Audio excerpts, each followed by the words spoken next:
Welcome to Daily Wisdom, Walking the Path with the Buddha, a podcast shared by David Roylance. This podcast is dedicated to guiding you to completely eliminate the discontent mind and the suffering it causes by attaining enlightenment. Learn and practice the teachings of Gotama Buddha that will guide you to fully attain a peaceful, calm, serene, and content mind with joy. To support this podcast, visit patreon.com/supportbuddha or visit buddhadailywisdom.com, where you will discover a full range of courses, retreats, and online learning resources to assist you on the path to enlightenment. Now, here's our teacher to share more.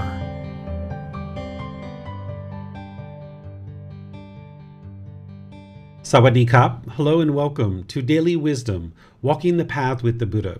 Today is our Pali Canon and English study group where we study the words of the Buddha. We're starting volume 4 today and studying chapters 1 through 10. If you're joining us for the first time or you've been joining us regularly, I'd like to welcome all of you. This new book that we're moving into, which is volume 4, we're going to be exploring some different chapters, mainly related to craving, desire, attachment, central desire. There's even some chapters that are referencing the cycle of rebirth that we can study as part of our class today. What we do in this class is we start with a brief meditation in order to help you prepare your mind for the class ahead. And that meditation is very, very brief, maybe 5 or 10 minutes, just really to help you get a little bit of a top up of your meditation before we actually start the class. Then after the meditation, we will have somebody read the chapter, either a student that's in Zoom or maybe myself. We will read the chapter. Then I will share some teachings on that particular chapter and open up to any questions that you might have. If you're in Facebook, YouTube, or Zoom, you can put your questions into the comment section and I'll see that and be able to answer any questions that you have. If you are in Zoom, you have the added feature of electronically raising your hand and asking any questions or follow-up questions directly. So I'd like to welcome you and invite you to join for meditation. You can take a position either seated, lying, or standing. These tend to work really well with online learning. There's also a walking position that you can learn. I usually teach this when I'm at the temple when students come to study with me there because it's much better to teach that in person versus online. But I do have some videos on our YouTube channel related to walking meditation where you could easily learn it through that as well. So if you're sitting on the floor or you're sitting in a chair, you just like your lower body and your hands and arms to be comfortable. The upper body can be nice and erect. This keeps the mind attentive and alert during the meditation.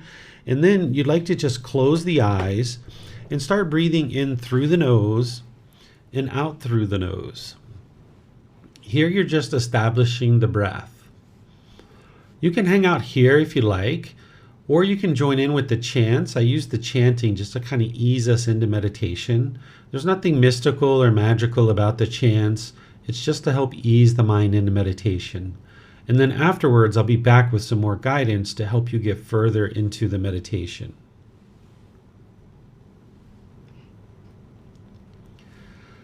Arahang Samma Sambuddho Mahakewa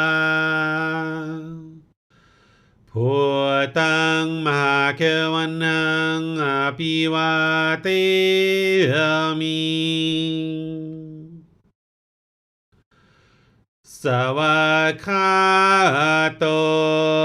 Mahakewata Tammo Dhammang Namasami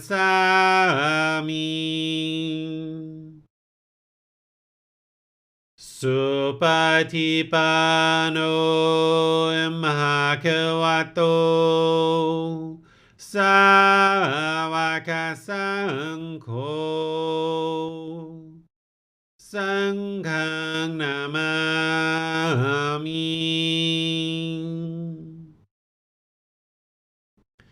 Namo Tassa Bhagavato Arahato Samma Sambuddhassa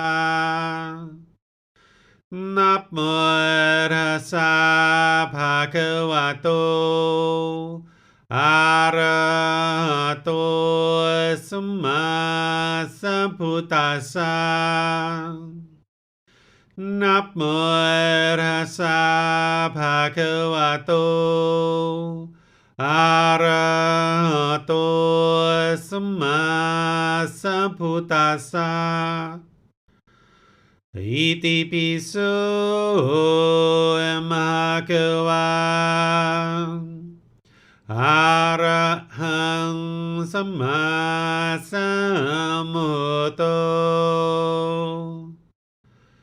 วิชาจารนังสัมโมโนสกขาโตโรกาวิโตอนุเตโรปุริสังดัมมาสติสัตตาตาวามนุสนังพุทโธภาควาติ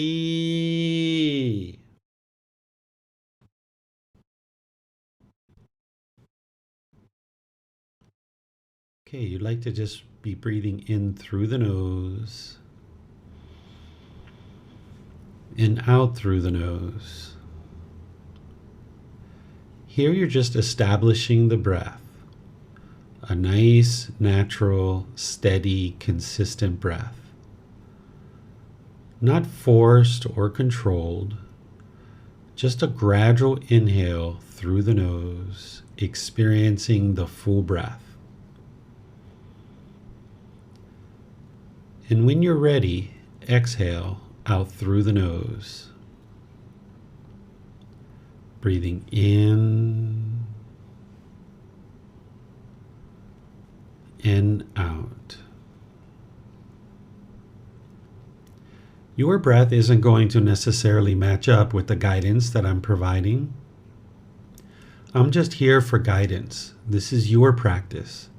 So wherever you get to the next inhale, just use my voice as guidance to remember to breathe in through the nose, and whenever you're ready to exhale out through the nose. Here you're just establishing the breath. Breathing in and out.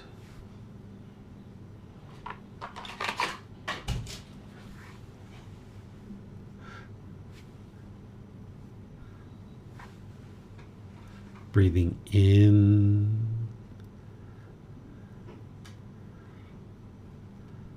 and out.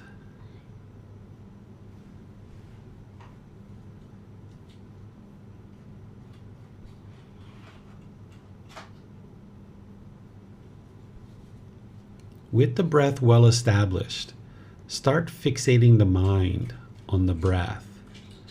Either the sound of the breath coming into the nose or the sensation of air moving over the skin into the nose. The breath is the present moment. Fixate the mind on the breath, the present moment. Breathing in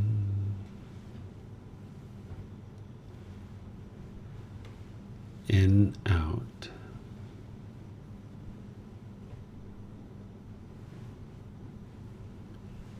With the mind fixated on the breath, whenever you notice that the mind is moved off the breath, cut that off, let it go, and come back to the breath. No need to observe the thought, label it, analyze it, judge it, or even try to figure out where it's coming from. Wherever you notice that the mind is moved off the breath, just cut that off, let it go, and come back to the breath, the present moment. Breathing in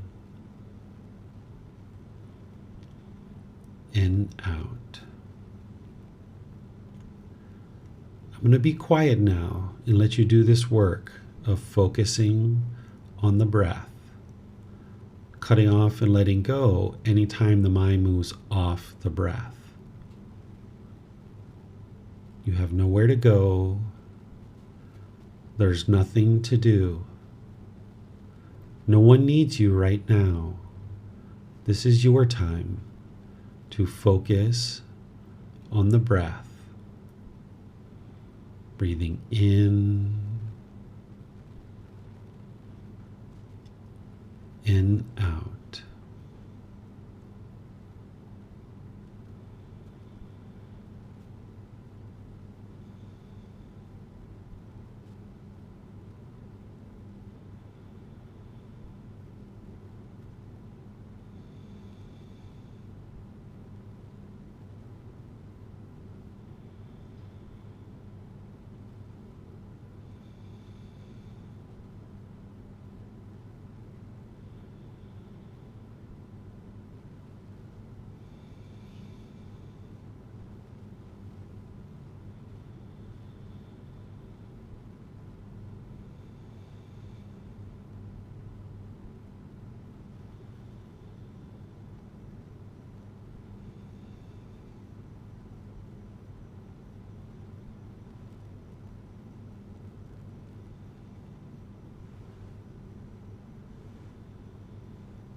โตมหะคะวา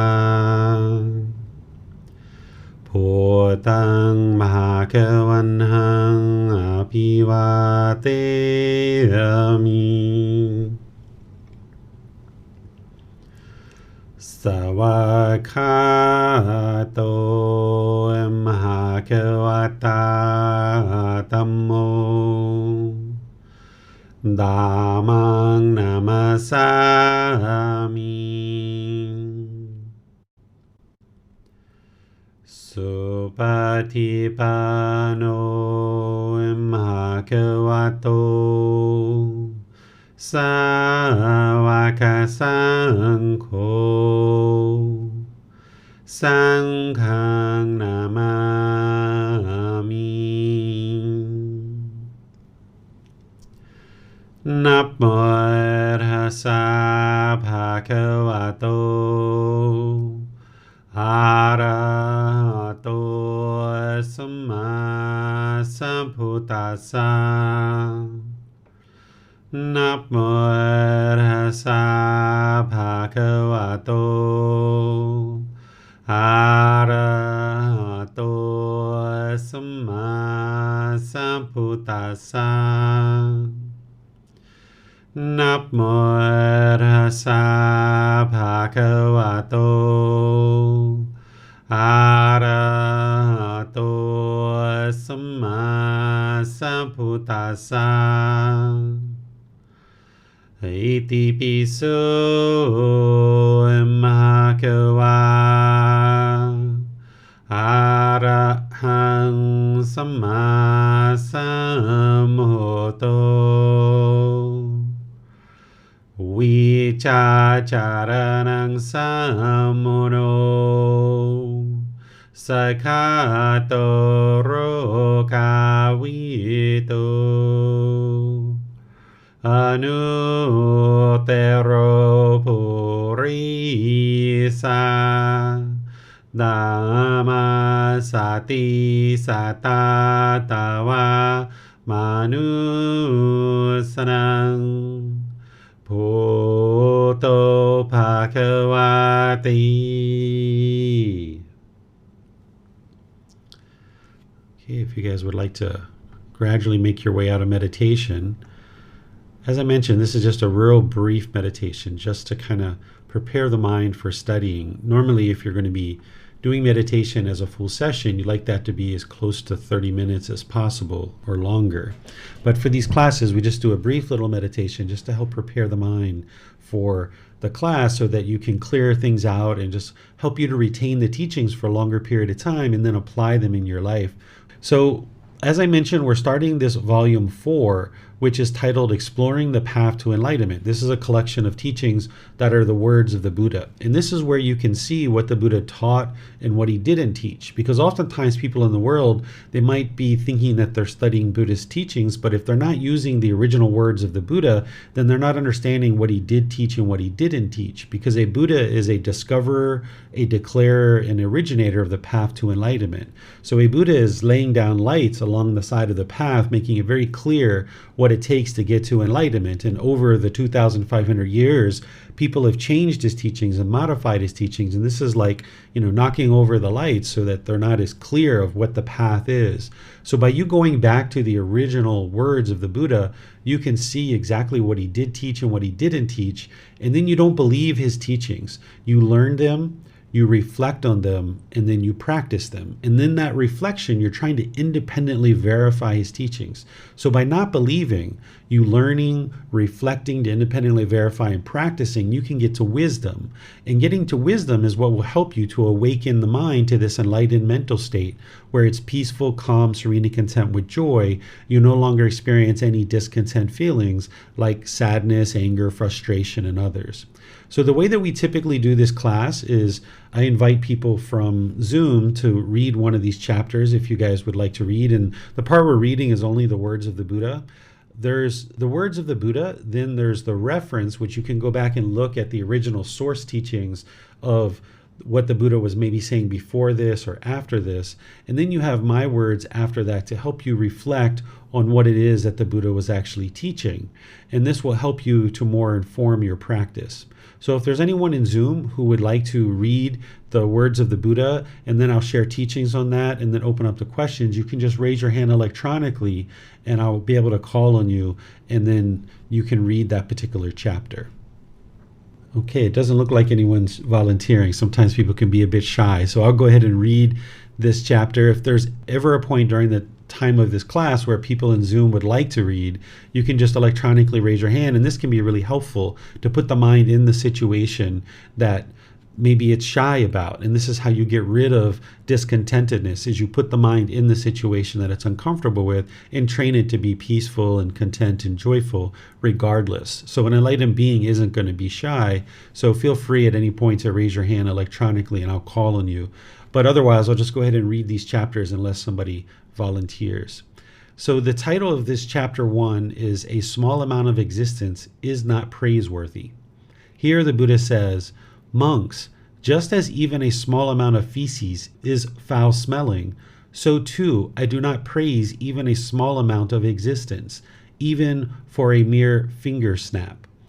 Monks, just as even a small amount of urine is foul-smelling, a small amount of saliva is foul-smelling, a small amount of pus is foul-smelling, a small amount of blood is foul-smelling, so too I do not praise even a small amount of existence, even for a mere finger snap."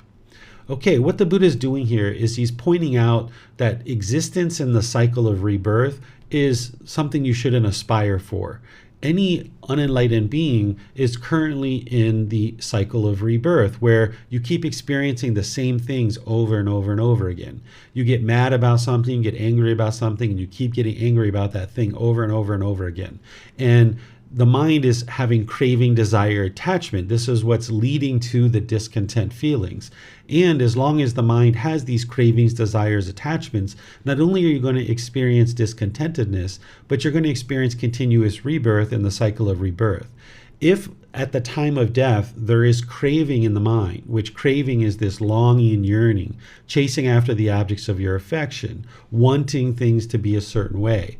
If there's any craving, desire, attachment in the mind, there's going to be rebirth into a new existence. And there's 5 realms of existence. There's hell, animal realm, afflicted spirits, human realm, and the heavenly realm.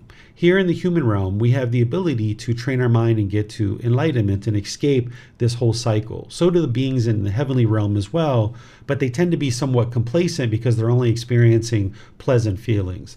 But these beings in the heavenly realm, because they don't typically actively work to get to enlightenment, they're often reborn into other realms. None of these realms are permanent. Depending on what you've been exposed to in the past, you might have been exposed to thinking that these realms are permanent, but indeed beings are moving in and out of these realms at different times.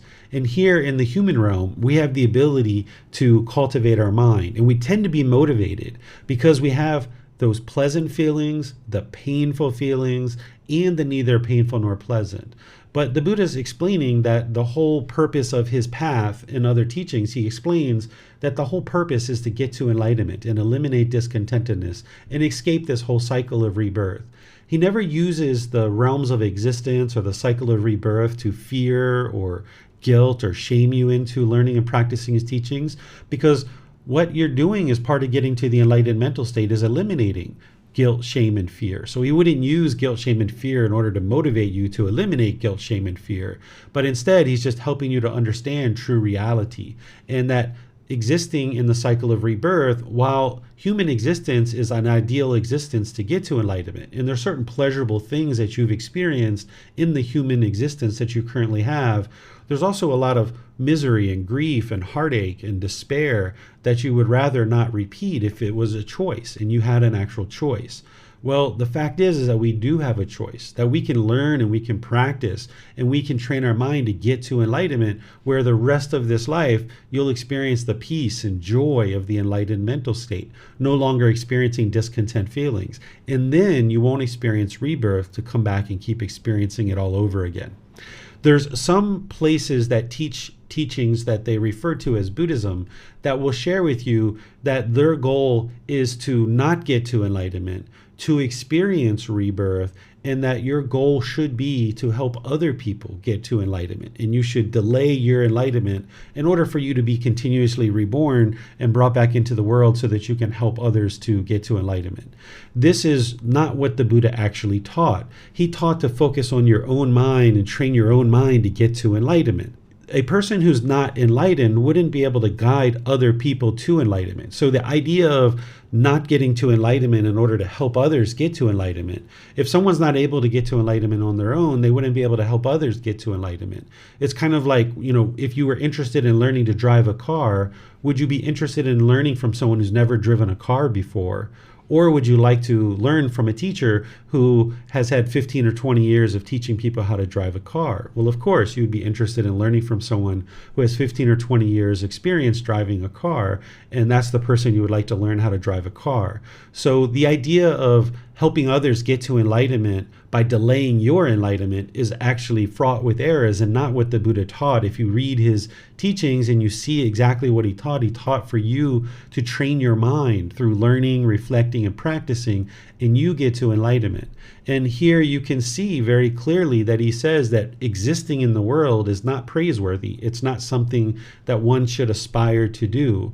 That as long as you're in existence, you're going to experience sickness, aging, and death. And that is very problematic for people in the unenlightened state, that experiencing continuous sickness, aging, and death over and over and over again is causing all kinds of despair and displeasure in the world. So you can train your mind in this life to get to this peaceful, calm, serene, and content mind with joy and escape this whole cycle of rebirth. And this teaching and other teachings that the Buddha shares makes that very clear, that that's what he is teaching. That he's not teaching the Bodhisattva vow, which you'll see in other places that might share teachings that are referred to as Buddhist teachings. This isn't something that the Buddha actually taught. He taught to train your mind, get to enlightenment, and escape this whole cycle. And of course, along the way, as you're training your mind, there will be people who are interested in what you're doing, and you'll be able to potentially share a little bit of things here and there with them. But your main focus should always be your own practice and you getting to enlightenment by training your own mind.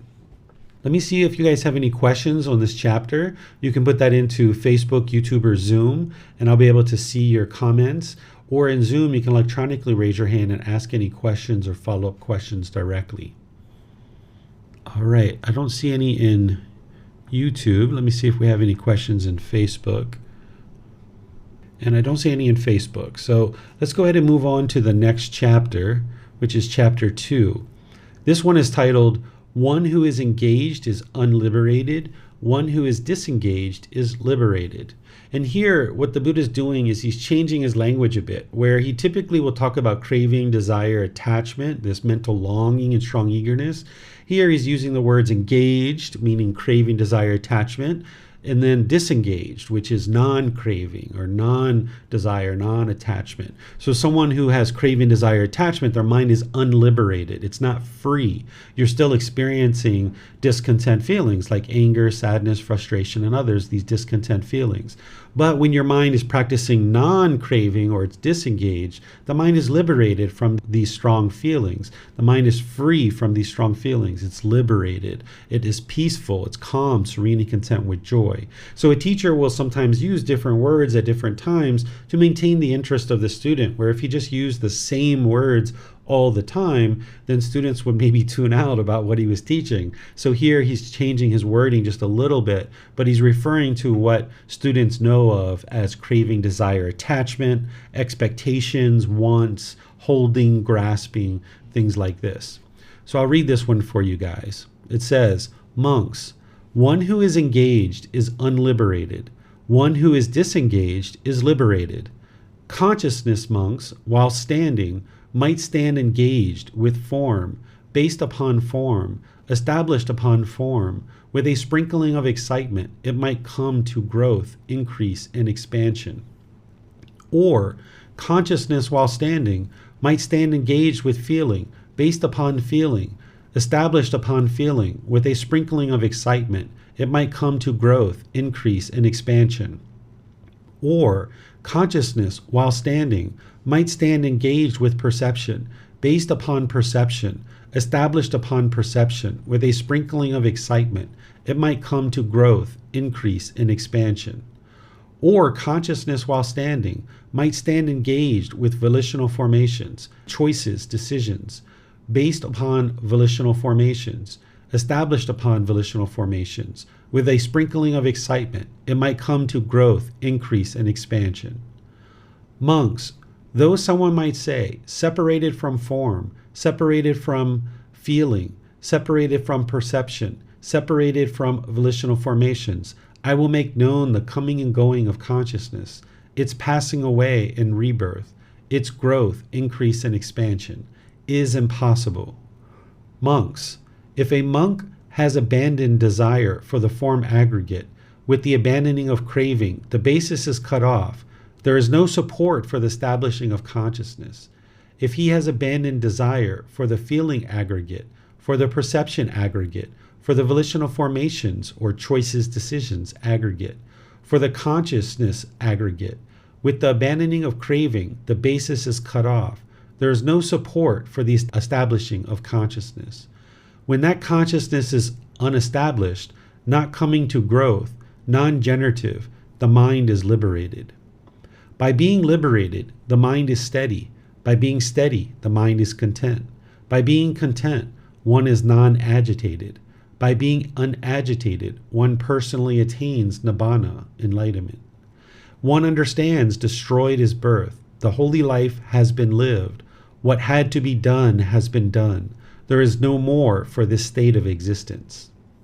Okay, the teaching here has quite a bit of details that you would need to have learned prior to fully understanding this, that are part of the other volumes of the books. Now that we're in volume 4, it's building upon knowledge and wisdom that you would have gained in some of the other books and other chapters. So let me kind of help those of you guys that maybe haven't been exposed to those teachings yet. Here, the Buddha is talking about the 5 aggregates: form, feeling, perceptions, volitional formations, and consciousness. These are what's called the 5 aggregates, or 5 collections, or 5 elements. These are the 5 elements that make a living being a living being. That you have physical form, which is the physical body. You have feelings. You have perceptions. Perceptions are the way you look out at the world, your views and opinions of the world. Volitional formations, which are choices and decisions, and then there's a consciousness, which is the mind. So any being that has these 5 aggregates or 5 elements, this is a living being. So you can look at birds and snakes and cows and dogs and monkeys and say, yeah, all of these beings have the 5 aggregates. But you can look at the electronic device that you're listening to this on right now, and this electronic device doesn't have the 5 aggregates. It has physical form, but it doesn't have feelings. It doesn't have perceptions. It doesn't have volitional formations, and it doesn't have consciousness. And that's why it's not a living being. So you can look out at the world and you can discern and figure out what is a living being if you understand these 5 aggregates. And then what you understand in other parts of the teachings of the Buddha is one of the things that the unenlightened mind is doing is it's clinging or holding on to these 5 aggregates. And the mind is wanting these to be permanent. So if you're holding on to this physical form of the body, wanting it to be permanent, when you were in your youth, you might have been clinging to this body thinking that you're going to be permanently youthful.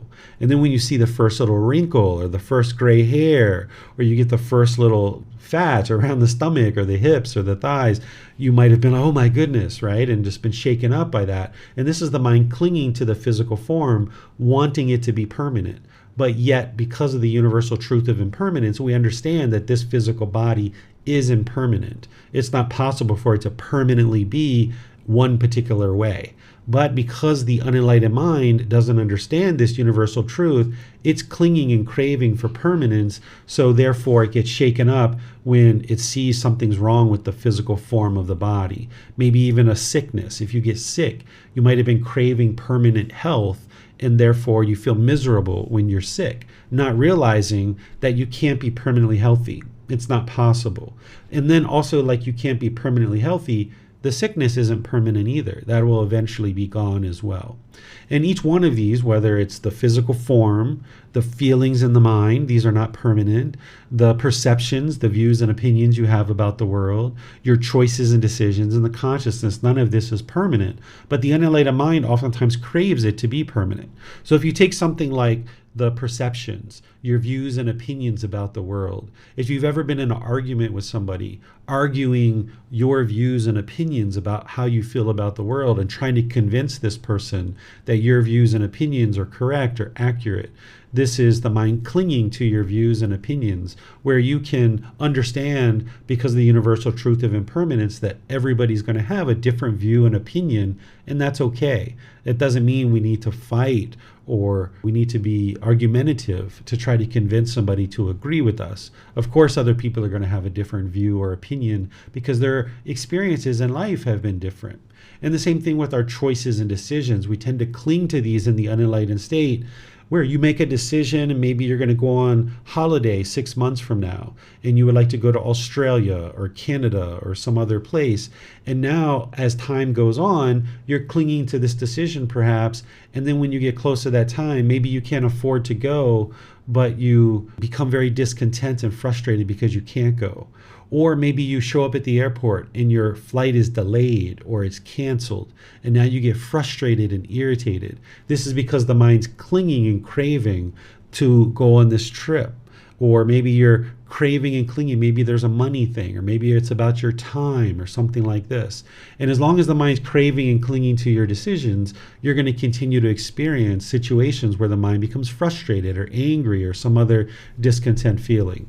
So the Buddha is saying, when you're engaged, meaning you're engaged with these 5 aggregates and you're clinging to them and you're holding on to them, your mind is unliberated. You're not going to be able to experience the peace and joy because you're going to want things to be a certain way, and you can only experience pleasant feelings when you get things your way. But then the problem with that is if you get things your way, this is conditional happiness. It's temporary. Your happiness is based on some condition, that if I get what I want, then I'll be happy. But that condition is impermanent. So when that condition changes, now your mind moves to these painful feelings like sadness, frustration, or some other discontent feeling that is quite painful. So you can liberate the mind from all of this by not being engaged. You can become disengaged, meaning you practice non-craving or non-clinging. So as it relates to the body, we understand that craving the body to be permanently one way would cause discontentedness in the mind. But also, if we never attended to the body and took care of it, that wouldn't be wise either. So we practice this middle way, where yes, we do need to have good hygiene. We need to brush our teeth. We need to wash our hair. We need to, do different things like this. But we don't do this obsessively, and we don't obsess about it, because that's what's going to cause the mind to be discontent. We understand that this body is impermanent, but we try to eat healthy food. We try to exercise if we can. We try to do certain things for the mind and training the mind and things like this. So you practice this middle way where you make wise decisions towards achieving a certain goal or objective rather than longing, yearning, and obsessing about it. So the Buddha is saying that as long as one is engaged or craving any of these 5 aggregates, and you're experiencing this excitement when you get what you want, then your craving is just going to continue to grow and increase and expand. And he gets down here and he talks about saying that, okay, if somebody says that separated from form, feeling, perception, volitional formations, and consciousness, they will make known the coming and going of consciousness and the passing away and rebirth. He's saying this is impossible, because it's not just being separated from form, feeling, perception, volitional formations, and consciousness that you're going to understand something like the cycle of rebirth. But instead, you need to eliminate the craving, desire, attachment. So there's kind of 2 steps in eliminating a craving, desire, attachment. There's separating yourself from it, meaning distancing yourself from it. But in that situation, you can still have the craving in the mind. Then there's actually eliminating the craving itself. So let me just take something silly. Let's just say that you were addicted to chocolate and you were just eating chocolate every day, eating chocolate. And now you decided you're going to try to eliminate this craving. Well, the first step is to separate yourself from it. Put more distance between you and chocolate and not go into the store where there's chocolate and train your mind to be distant from this chocolate. But even in doing that, you still have the craving in your mind for the chocolate, even though you've been separated from it.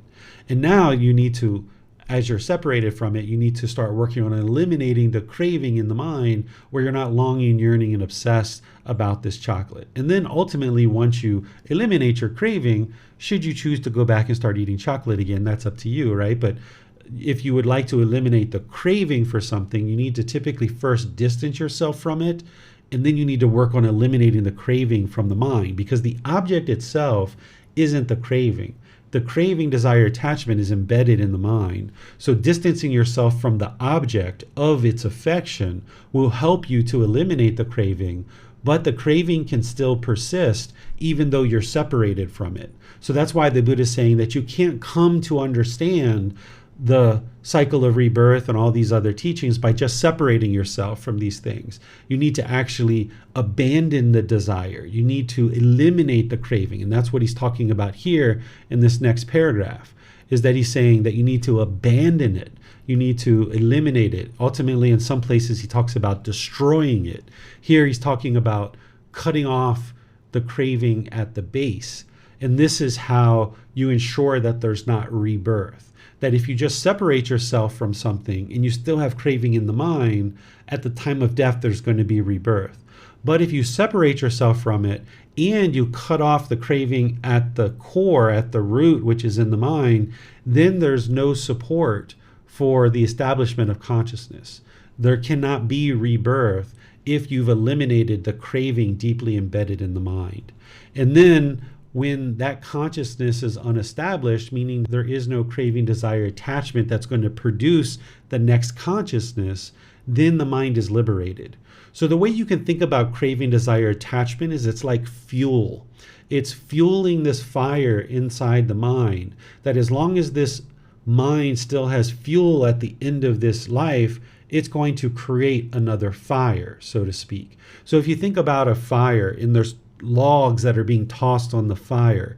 As long as there's logs being tossed on the fire, there's going to be sparks that come off of that fire, and the wind's going to carry that spark, and then it's going to land, and it's going to light a new fire, right? So as long as you have craving, desire, attachment in the mind, it's like this fire. And if you haven't extinguished it by the end of this life, it's going to produce a spark that lights the next fire, or that creates the next life, or the next consciousness. So the Buddha is saying that when there's craving, desire, attachment has been extinguished, then there's no ability for the consciousness to become established, because there's no fuel, there's no spark to create that next consciousness. And now the mind's liberated. So if you get to enlightenment at age 35, 45, 55, 65, what have you, you will live the rest of that life with peacefulness, calmness, serenity, and contentedness with joy. But then at death, there won't be any more rebirth in the cycle of rebirth. The Buddha leaves the teaching of once you attain enlightenment and die, he leaves this as undeclared. So he doesn't say if there is something next or there isn't something next. But he does teach that if you don't attain enlightenment, there is rebirth. And he explains to you throughout all of his different teachings about why that is and how it is accomplished. But mainly what he's focused on in his teachings is helping you eliminate discontentedness, getting rid of the pollutions of mind through training the mind. But there are certain places like this where he's teaching you about how consciousness comes to be, so that you understand how important it is to eliminate craving, desire, attachment. Because by eliminating craving, desire, attachment, not only do you eliminate discontentedness of the mind, but you eliminate continuous rebirth. It's like a 2-for-1 special. So if you like shopping and you like getting 2-for-1 specials, this is one of those things. You can do one thing, which is eliminate craving, desire, attachment, and you're getting 2 benefits. Is 1, you eliminate discontentedness for the rest of this life, and you experience peace and joy. And then 2, you don't experience rebirth and keep coming back into the world over and over again. And the Buddha explains a little bit of that here in the last part of this teaching, where he says, once you have eliminated craving, desire, attachment, the mind is liberated. When the mind's liberated, the mind is steady. Because as long as you have this longing and yearning in the mind, this craving and desire, your mind's going to go up and down and up and down. It's not going to be steady and calm. So when the mind's eliminated craving, desire, attachment, it's liberated from these strong feelings, it can be steady, it can be calm, it can be joyful. And when the mind's steady, it's content. When the mind's content, it's not agitated. It's not experiencing even the slightest annoyance by the time you get to enlightenment. Being unagitated, one has attained enlightenment, or nibbana. That's the Pali word for enlightenment. And then having attained enlightenment, one understands that birth is destroyed, that you're no longer going to experience rebirth. You might not understand that right now at this particular moment in your practice, but as you evolve on this path to enlightenment and you see these teachings are impactful and that they're helping you and they're gradually improving the condition of your mind, and you at some point maybe dive into the teachings on the cycle of rebirth, you will know when you've attained enlightenment, because it'll be 1 year, 2 years, 3 years, 4 years. You haven't experienced any discontent feelings whatsoever. And you know that these teachings is what led you there, because you've done a lot of work in order to train your mind to get to this enlightened mental state. And now, having done all that work, you would have probably explored the cycle of rebirth at some point, and you will have known that all the teachings of the Buddha led you to this enlightened mental state, just like he said it did. And then also you won't experience this rebirth. And there's ways to independently verify the cycle of rebirth so you can see that it's true. And having eliminated craving, gotten to enlightenment, and understanding that there is no rebirth, the Buddha says the holy life has been lived. You've lived this holy life in terms of training your mind to get to enlightenment. What had to be done has been done, meaning you've done the training, you've gained the wisdom, you've accumulated the wisdom, you've accomplished what you needed to accomplish, and now there's no more for this state of existence. There's no more rebirth, because you've done what you've had to do in order to train the mind to let go. Because part of what craving, desire, attachment is doing is it's holding on to this world, wanting this world to be a certain way. And as long as your mind is holding on, it's going to keep coming back and experiencing life over and over and over again. But when you can cultivate wisdom, whether it's about a particular challenge that you're facing or the overall challenge of a discontent mind, then once you cultivate the wisdom, you no longer struggle and have difficulties. The whole reason why the unenlightened mind has difficulties and struggles in the world is just because it lacks wisdom. And when you're experiencing certain struggles and difficulties, this is because there's certain wisdom that you don't have. So if you can cultivate that wisdom through learning, reflecting, and practicing, you can overcome the struggles and difficulties through acquiring wisdom. And now you can get closer and closer to this peaceful and joyful mental state. So let me see what questions you guys have here. I see there's one coming in on Zoom. It says, due to serious illness, I got disabled and feel pain, tightness and tingling 24 hours. I become dependent upon others since 2022. I feel so worried all the time. Any suggestions, please? Yeah, so you would need to learn and practice the entire path to enlightenment to eliminate that worry and that stress that you're experiencing.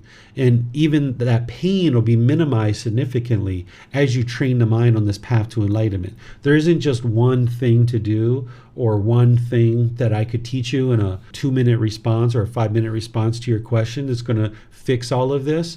But if you start with this book, Developing a Life Practice, The Path That Leads to Enlightenment, Volume 1, which you can get from our website, buddhadailywisdom.com. You can download it for free, and from there, you'll be able to read it, or you can get a printed copy. Wherever you are in the world, if you have access to Amazon, you can get this book if you prefer a printed copy. Or you can even take the file and go print it yourself if you like. But you're going to need to gradually learn all the different factors of the Eightfold Path. In this first book, it lays down a really strong foundation and framework to help you understand the path to enlightenment. And I teach that on Sundays and Wednesdays. So you would like to attend those Sundays classes and Wednesday classes. And if you can attend live, wonderful. In certain situations where you can't attend live, they're recorded. So you'll be able to digest the content through the recording. But slowly but surely you build up your practice to include meditation, but other aspects of practice too. Because you wouldn't be able to just meditate your way to enlightenment, but you wouldn't be able to get to enlightenment without meditation either. So there's a whole variety of training that the Buddha shares that helps you train your mind. And by training your mind, you can eliminate the worry, you can eliminate the stress, and even the pain. You won't eliminate it 100%, but the mind will relate to this pain differently. In the unenlightened state, when we're untrained, we crave permanent health.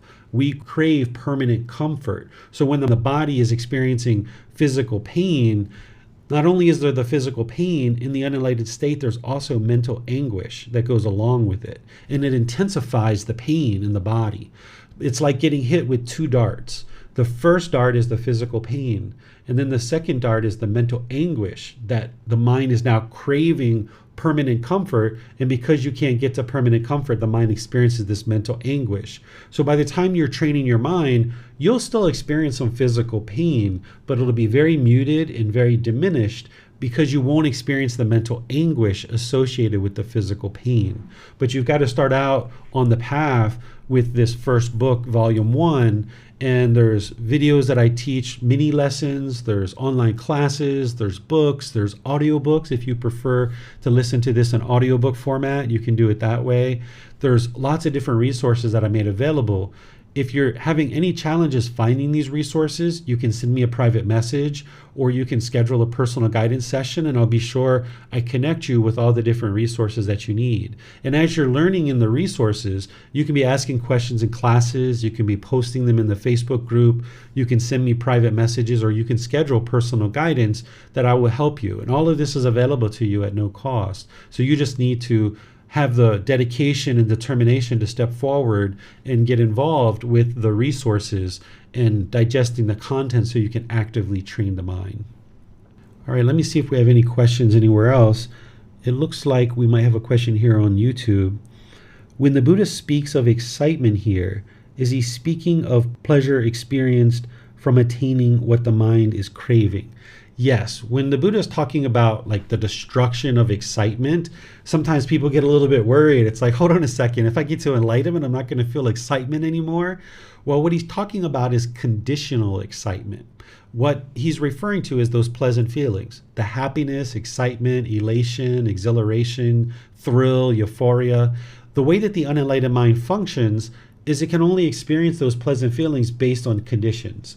That if this condition's met, and this condition's met, and this condition's met, and this condition met, I will get excited.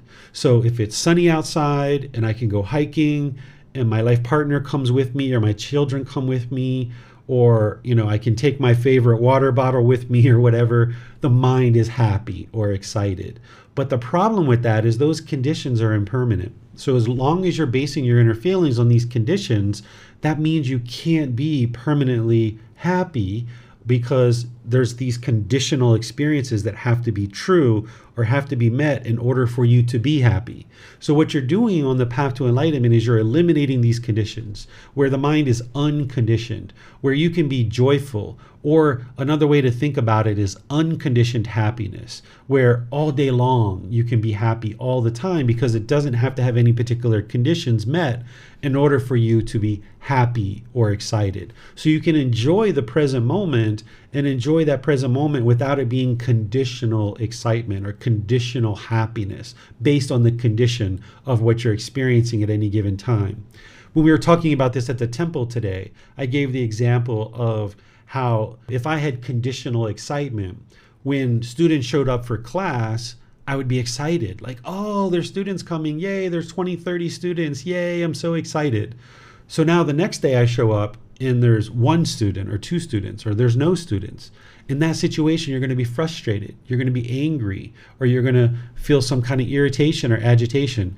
If you allow the mind to get conditional excitement, it's only a matter of time before those conditions don't exist and now your mind's going to experience the painful feelings. So what you're doing is you're rewiring the mind, or you're training the mind to no longer experience conditional feelings, but instead you can enjoy the present moment, and now you enjoy it and then you move on.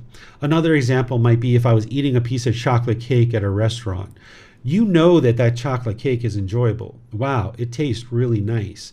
But as soon as your mind starts craving it and longing for it, and you base your inner feelings on the fact that you're eating this chocolate cake, now the next time you come to the restaurant, you really want that chocolate cake. And you order that chocolate cake, and if they have it, you get excited. But now, if they come back and they say, sorry, we ran out of the chocolate cake, now you'll be frustrated or agitated or irritated. This is what conditional feelings are going to do to you. You're going to go up and down and up and down. So the enlightened mind is beyond all of this. It's no longer going up and down and up and down. It's unagitated. It's just always joyful. And when you see the Buddha talking about eliminating excitement or destroying excitement, he's talking about those conditional feelings that are only experienced if some condition is met. And you're trying to get beyond that, where your mind is just always joyful, no matter what's going on in life, despite what's going on in life. Let's see if we have any questions in Facebook. And those of you guys in Zoom, remember, you're always welcome to raise your hand if you have any questions as well, or put them in the comment section. All right, so I'm not seeing any questions anywhere else. So let's move on to chapter 3. Looks like Max is going to volunteer to read this one. Go ahead, Max. Thank you, sir. One dwelling with craving as a partner. Venerable sir, in what way is one dwelling with a partner? There are megajala, forms recognizable by the eye that are desirable, lovely, agreeable, pleasing, sensually enticing, tempting. If a monk seeks excitement in them, welcomes them, and remains holding to them, excitement arises. When there is excitement, there is obsession of mind. When there is obsession of mind, there is bondage. Bound by the fetter of sensual desire, Megajala, a monk, is called one dwelling with a partner. There are Megajala, sounds recognizable by the ear, odors recognizable by the nose, flavors recognizable by the tongue, physical objects recognizable by the body, mental objects recognizable by the mind that are desirable, lovely, agreeable, pleasing, sensually enticing, tempting. If a monk seeks excitement in them, he is called one dwelling with a partner. Megajala, even though a monk who dwells thus resorts to forests and groves, to remote lodgings where there are few sounds and little noises, unoccupied, hidden from people, appropriate for seclusion, he is still called one dwelling with a partner. For what reason? Because craving is his partner and he has not abandoned it. Therefore, he is called one dwelling with a partner. Venerable sir, in what way is one a lone dweller? There are, Megajala, forms recognizable by the eye that are desirable, lovely, agreeable, pleasing, sensually enticing, tempting. If a monk does not seek enticement in them, does not welcome them, and does not remain holding to them, excitement is eliminated. When there is no excitement, there is no obsession of mind. When there is no obsession of mind, there is no bondage. Released from the fetter of sensual desire, Megajala, a monk is called a lone dweller. There are, Megajala, sounds recognizable by the ear, odors recognizable by the nose, flavors recognizable by the tongue, physical objects recognizable by the body, mental objects recognizable by the mind that are desirable, lovely, agreeable, pleasing, sensually enticing, tempting. If a monk does not seek excitement in them, he is called a lone dweller. Megajala, even though a monk who dwells thus lives in the vicinity of a village, associating with male and female ordained practitioners, with male and female household practitioners, with kings and royal ministers, with sectarian teachers and their disciples, he is still called a lone dweller. For what reason? because craving is his partner, and he has abandoned it. Therefore, he is called a lone dweller. All right. Thank you, Max. So here the Buddha is starting to focus in on this fetter of sensual desire. The Buddha describes his teachings, and he goes layer by layer and going deeper and deeper into his teachings. In the Four Noble Truths, you understand in 4 simple statements the problem, the cause of the problem, the elimination, and the path forward. And the cause of the discontent feelings is craving, desire, attachment. But then he goes deeper at other parts of his teachings, and he talks about craving, anger, and ignorance. These are the 3 poisons, or 3 unwholesome roots, or 3 fires. And this explains what's happening in the unenlightened mind at a certain level of detail. And he provides certain solutions at that level of detail. But then he goes deeper in what's called the 10 fetters. What a fetter is it's like a shackle around your ankle with a chain and a ball. It's like keeping you like a prisoner, stuck in this discontent mind, this unenlightened state, in the cycle of rebirth. These 10 fetters are the 10 pollutions or defilements or taints that are hindering the mind from experiencing this brightness and this radiance and this joy of the enlightened mental state. So in the Buddhist teachings, you'll see these 10 fetters, and he describes what they are, and he's explaining to you how to eliminate them. Because when you eliminate these 10 pollutions of mind, that's when the mind's going to experience enlightenment. And as you're eliminating and eroding these pollutions of mind, you'll see this gradual improvement as you're progressing. It's not like one day you're unenlightened and the next day you're enlightened. There's a gradual progression towards it. So as you're gradually eliminating the 10 fetters, you're gradually experiencing more and more improved benefits of the enlightened mind, like peaceful, calm, serenity, content with joy, or focus, concentration, clarity of mind, deep memory.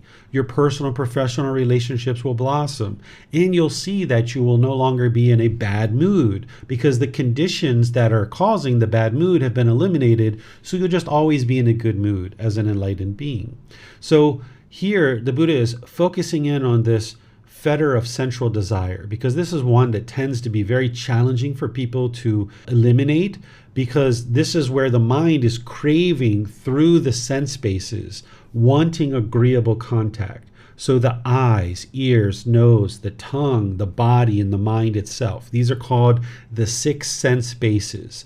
And the mind has this longing and yearning where you want agreeable contact. So you would like to see agreeable things. And when you see agreeable things that are agreeable to you, you get pleasant feelings. And when you see something disagreeable, you get painful feelings. Or when you hear something that is agreeable, you get pleasant feelings. When you hear something disagreeable, you get painful feelings. And so forth and so on. Whether it's an odor, whether it's a flavor on the tongue, whether it's bodily contact, or a mental object in the mind.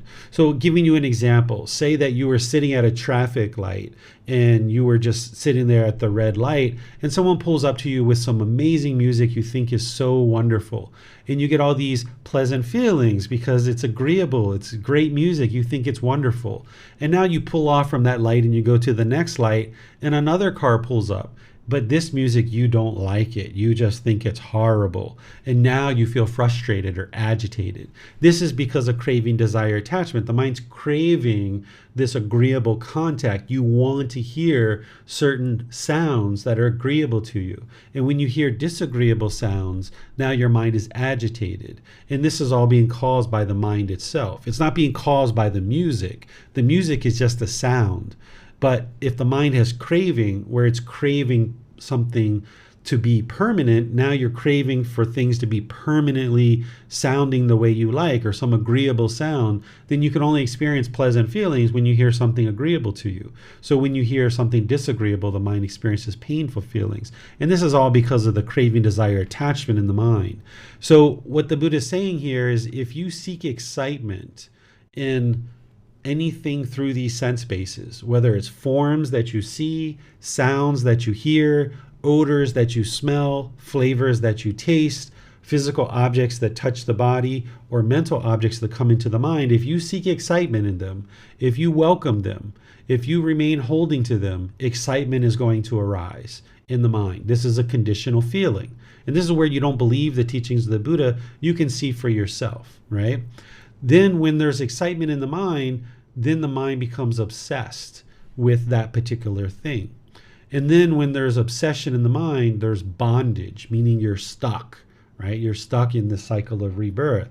And now when the mind is having this fetter of sensual desire, one is called dwelling with a partner. You're dwelling with this partner of sensual desire because you have to always feed this partner of sensual desire. You need to feed it its cravings, and that's the only way that it can be experiencing pleasant feelings. But the problem is that you can't do that permanently, that eventually the mind's going to not get something at once, and it's going to experience these painful feelings.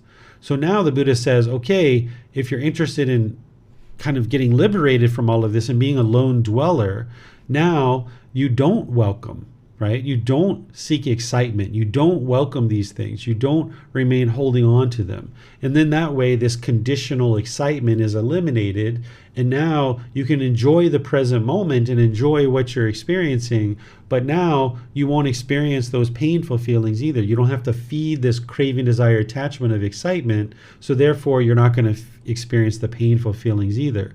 When there's no excitement, there's no obsession of mind. You're not obsessing about that piece of chocolate cake, or you're not obsessing about a certain number of students being in class, that your mind can just be content and peaceful no matter what you eat. You can train your mind to not have this sensual desire.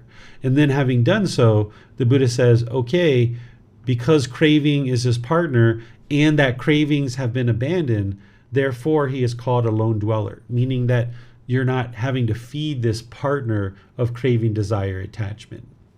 Any questions on this chapter, Max? Just Migajala was just one of the students asking a question. Yes, that's right. Okay, thank you. And you pronounced that much better than I would have. I would have just said student. All right, let's see. We have a question here in YouTube as well.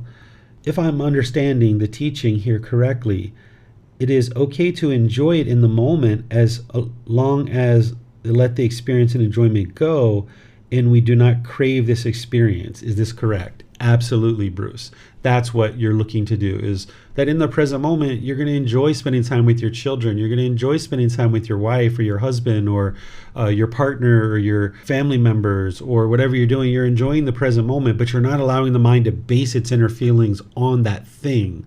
So therefore, because you're not craving it, then whether you're doing that thing or not, you're completely content. So I'll give you an example from the temple today, that I was teaching from 9 a.m. until 10:30, and then we take a break at 10:30, and we usually come back at 11. And I went to the bathroom at 10:30, and I came out, and all the meditation cushions were gone. So my thought was, okay, everybody's left. I'll just turn off everything and leave. And as I was locking up the door, another student showed up, and I was like, oh, you showed up. I didn't realize you were coming for class. So they're like, okay, let's sit down. And we sat up at the table in front of the classroom and we started talking. And then a second student joined and a third student joined. And then more students started coming back.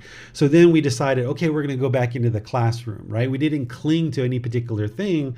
And instead, we just moved with whatever was happening. So when I was in the classroom, it looked like there were students there. So we studied until 10:30, came out, there was no students there. Okay, time to leave. As I was leaving and made the decision to leave, oh, another student came on. Okay, well, let me teach this student. We'll sit down here at the table. Okay, more students came. Okay, well, let's not sit here at the table. Let's go inside. So you can train your mind to just let go, just stay in the moment and not crave any one particular thing. Or like the chocolate cake example that I gave, that you can enjoy that in the present moment, but don't allow the mind to base its inner feelings like, oh my goodness, this is the best piece of chocolate cake. I can't wait to get back here and have another piece. Or another example I gave this morning is like, say you're on a drive and you're going through the mountains and you pull over and there's a nice scenery and you get out of the car and you see this beautiful scenery. Well, if the mind is practicing non-attachment, you're going to see that beautiful scenery and it's like, oh, it's just so beautiful out here. Look at how the sun is shining down on those mountains and there's clouds and there's birds and the trees and the fresh air. Wow, this is so beautiful. You'll enjoy it for the present moment. And then when it's time to get in the car, you'll get in the car and you'll leave. Okay, we're off to the next thing. But if the mind is craving and clinging, you're out there enjoying the view and it's like, oh my goodness, I could stay here forever. This is the best thing ever. I don't ever want to leave. This is so wonderful. And now somebody says, hey, it's time to leave. Oh, I don't want to leave. Oh, it's so beautiful out here. The mind becomes discontent because it's craving to stay there and see that scenery. So it's a matter of training the mind to enjoy the present moment and enjoy what you're seeing and what you're experiencing, and then be willing to just move on. If that's what you need to do, is just move on. Don't cling to this experience wanting it to be permanent. So you've got that 100% correct there, Bruce. Max, looks like you have a question. Yes, I have a question kind of over this topic, and it also relates to right speech. So I frequently joke saying something like, oh, this is the best chocolate cake I have ever had today. Joking that, of course, like, okay, this is the only chocolate cake I've had today, and it's also, also would be the best, like the best cake I've had today. Is that right? Would right speech be okay in that type of joking situation or not? Yeah, you're telling the truth, right? Yes. It frequently makes people laugh, but, and I think it's funny myself because it's like, this is the best whatever I've had today or whatever. Or I'll ask like my kids, like, is this the best sandwich you've had today or whatever. Yeah. But yeah. Yeah, it sounds like right speech to me because you're not lying, right? So yeah, you're joking, you're having fun, there's nothing wrong with that. Sometimes people think that an enlightened being is just sitting on a cloud somewhere, meditating and just never experiencing anything, any kind of fulfillment. But it's actually just the opposite. An enlightened being is fully fulfilled, fully satisfied. You're experiencing so much more enjoyment out of life than you ever experienced in the unenlightened state. In the unenlightened state, your mind goes up into those temporary pleasant feelings, but it's going to come back down into the painful feelings.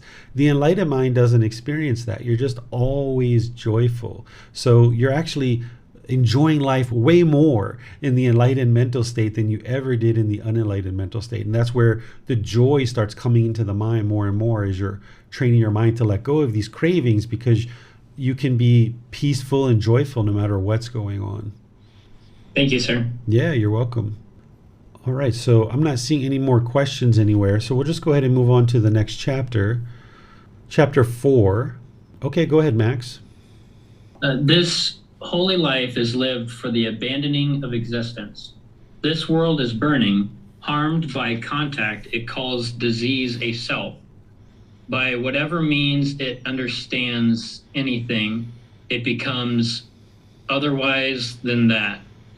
Becoming otherwise, the world is attached to becoming harmed by existence, and yet has excitement in that very existence. Where there's excitement, there is fear. What one fears is stressful. This holy life is lived for the abandoning of existence. Whatever ascetics or Brahmins say that liberation from existence is by means of existence, all of them are not released from existence, I say.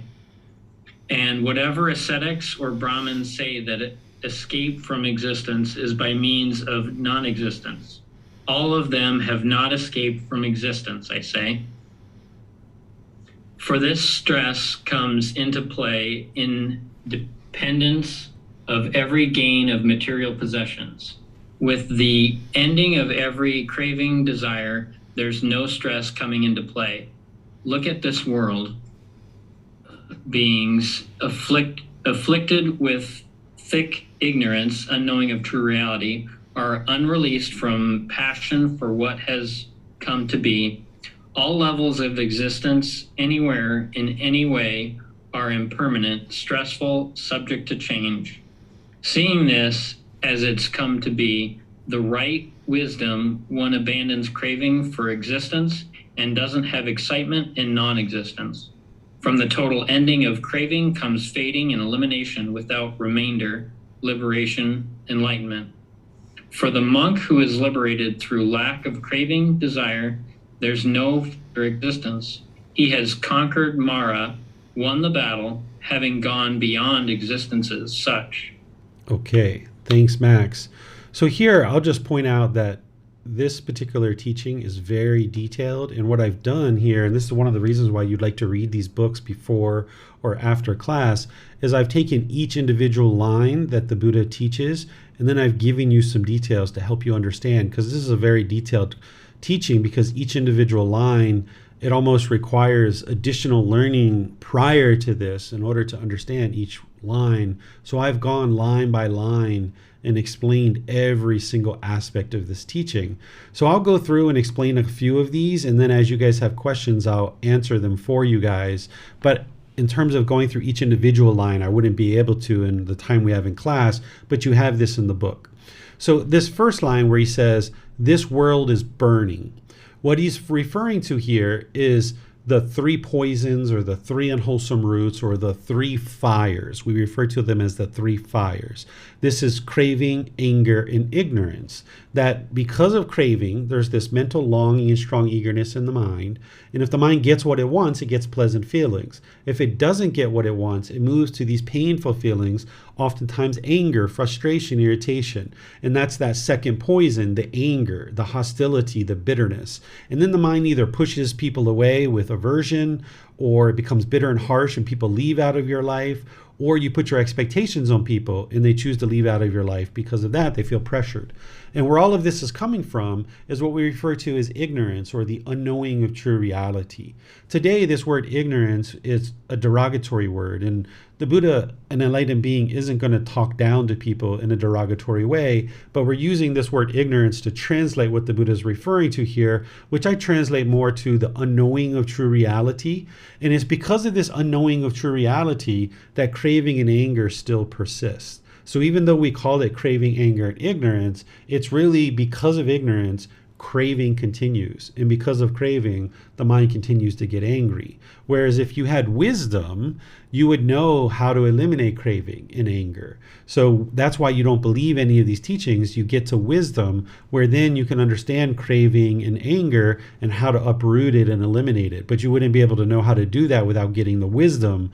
So craving, anger, and ignorance are these fires that are burning in the mind. And as you get closer and closer to enlightenment, you can look out at the world and you can see the whole world is burning, that these three fires are raging in the minds of massive amount of people in the world. There's very few enlightened beings in the world, and this is because the craving, anger, and ignorance, these fires are burning, and that's what he's talking about there. Then he says, harmed by contact, it caused disease a self. So the way the unenlightened mind thinks is because of its craving, it thinks that when you experience contact that is disagreeable and you experience painful feelings, the mind thinks that it's other people that are causing this. And this is due to the self, or the mind perceiving that there is a self. This is that personal existence view. So the Buddha refers to this as a disease, thinking that there's personal existence view. And as long as the mind has that personal existence view and it hasn't realized non-self, it will continue to experience discontentedness. So you need to eliminate all those fetters, including personal existence view. So the Buddha goes on and he talks about that the world is attached to becoming harmed by existence, but yet it has excitement in this very existence. So the unenlightened mind perceives that the painful feelings you're experiencing is because of somebody else, or because of the situation, or because of what's going on. But this is all wrong view. The mind experiencing displeasure or any kind of misery or despair or anything like this, any kind of discontent feelings, is being caused by your own mind. That's right view. But because the mind has these fires burning, the mind is attached, or the world is attached and becoming harmed. But even though you're experiencing harm in the world, the mind is excited about this existence. It wants to hold on. It's continuing to hold on to this world and not wanting to let go. So when there's excitement, then there's fear. So one of the ways to think about this is like, if you get all excited because you get a brand new phone, maybe you buy a brand new phone and it costs you $1,000 to perhaps buy that brand new phone. And now you're so excited that you got this brand new phone. But now there's fear that you're going to lose it or someone's going to steal it, right? So the Buddha is helping you to see here what your mind is doing, and you can independently verify this. If you've ever bought a brand new car and you got really excited about that brand new car, now you might be fearful that someone's going to scratch it or it's going to get in an accident. And then when you get fear, then there's stress. That you become stressed over this brand new car or this brand new phone that you purchased. There's this stress. So the Buddha is saying that the holy life is lived in order to abandon this existence and no longer continue to aspire to exist in the cycle of rebirth. You shouldn't have craving for existence, but you shouldn't have craving for non-existence either. That's what these next two lines that he's talking about here, is that those are each side of the spectrum. You would like to train your mind and get to this enlightened mental state where you can escape this whole continuous cycle of rebirth. Let's see. I've already kind of talked a little bit about that one and that one. I guess I'll just pause here and see if you guys have any questions on anything that we've read in this particular chapter. Remember, you can put that into Facebook, YouTube, or Zoom, or you can raise your hand in Zoom and ask any questions that you like. Okay, I'm not seeing any questions here, so we'll just go ahead and move on to the next chapter, chapter 5. All right, Max, go ahead. With destruction of excitement and craving comes destruction of discontentedness. Monks. A monk sees as impermanent the I which is actually impermanent. That is his right view. Seeing rightly, he experiences a fading away of strong feelings. With the destruction of excitement comes destruction of craving. With the destruction of craving comes destruction of excitement. With the destruction of excitement and craving, the mind is said to be well liberated. Monks. A monk sees as impermanent the ear, the nose, the tongue, the body, the mind, which is actually impermanent. Seeing rightly, he experiences a fading away of strong feelings. With the destruction of excitement and craving, the mind is said to be well liberated. The Buddha repeats the entire statement for the remaining internal sense bases of the ear, nose, tongue, body, mind, and the 6 external sense bases of forms, sounds, odors, flavors, physical objects, mental objects. Okay, thank you, Max.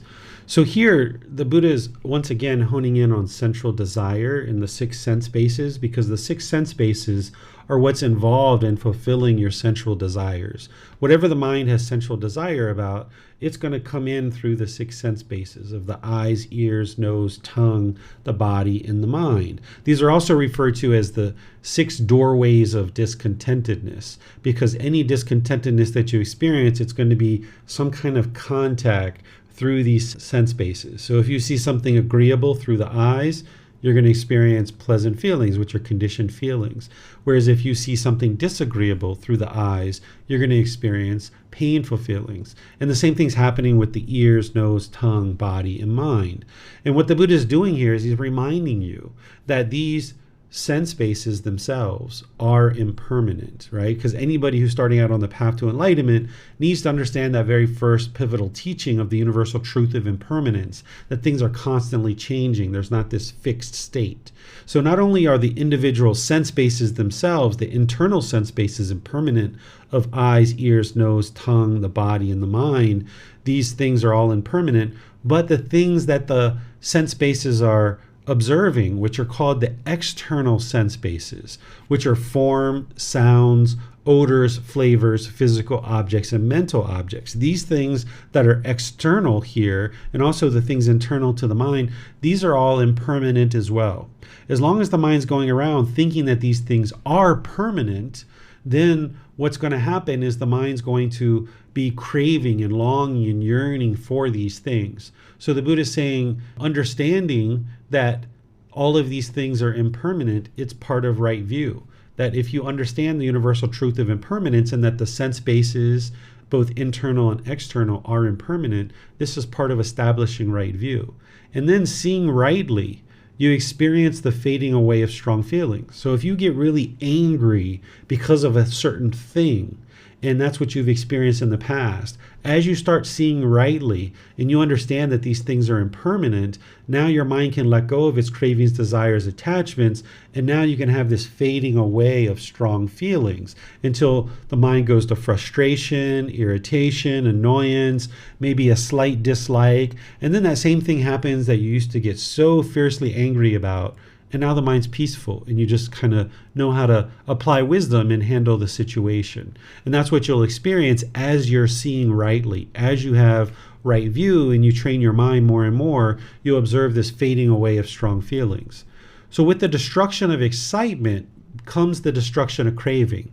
What the Buddha is cluing you into here is those pleasant feelings. An individual who's interested in getting to enlightenment, you have to understand the conditional pleasant feelings. If you thought what you were eliminating is just the painful feelings that are conditional, you wouldn't be able to get to enlightenment because you're still going to be allowing those conditioned pleasant feelings to come into the mind. So where you're eating that piece of chocolate cake, using that example, you enjoy it. Like, yeah, this is the best piece of chocolate cake I've had today. This is wonderful, right? But you're not allowing the mind to want it or crave it or long for it. I've got to have it tomorrow and the next day and the next day. So when you see the mind longing and yearning and trying to build this excitement based on some condition, you restrain the mind, you pull it back. So if it's the holidays and mom calls up and says, hey, I'm going to come over for the holidays and see you guys. If you notice that there's excitement starting to come into the mind, you restrain it and you pull it back. And you might say something like, oh, great, Mom, I'm really glad you're coming over. It'll be wonderful to see you. That can be something you say, or any number of things. But what you're not interested in doing is the mind getting to a point where it's like, all right, you're coming over. Yes, I've been waiting for this. I'm so excited to see you, right? This is that conditional excitement. Because then what happens is a couple of days before the event, Mom calls up and says, hey, my plans have changed. I can't come. Well, if you allowed that excitement to come in, now you're going to be sad when Mom can't come. Whereas if it's just like, oh, great, Mom, you're coming over for the holidays.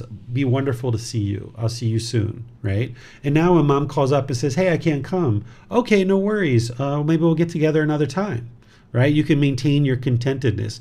Because if you don't allow the mind to crave it and get excited about it, then when it's not happening anymore, you won't lose that contentedness and that peacefulness. So by you restraining the mind from those conditioned pleasant feelings, the Buddha is saying that you eliminate craving and you eliminate those conditioned pleasant feelings, because as soon as you form a conditioned pleasant feelings, there's painful feelings waiting for you on the other side of that. It's only a matter of time. So he's reminding you of impermanence here. Any questions on this chapter? Okay, I'm not seeing any questions, so we'll move on to the next one, which is chapter 6. Go ahead, Max. With the elimination of excitement comes the complete destruction of discontentedness. Puna, there are forms recognizable by the eye that are desirable, lovely, agreeable, pleasing, sensually enticing, tempting. If a monk does not seek excitement in them, does not welcome them, and does not remain holding to them, excitement is eliminated in him. With the elimination of excitement, Puna, there is the elimination of discontentedness, I say. There are, Puna, sounds recognizable by the ear, odors recognizable by the nose, flavors recognizable by the tongue, physical objects recognizable by the body, mental objects recognizable by the mind that are desirable, lovely, agreeable, pleasing, sensually enticing, tempting. If a monk does not seek excitement in them, does not welcome them, and does not remain holding to them, excitement is eliminated in him. With the elimination of excitement, Puna, there is the elimination of discontentedness, I say.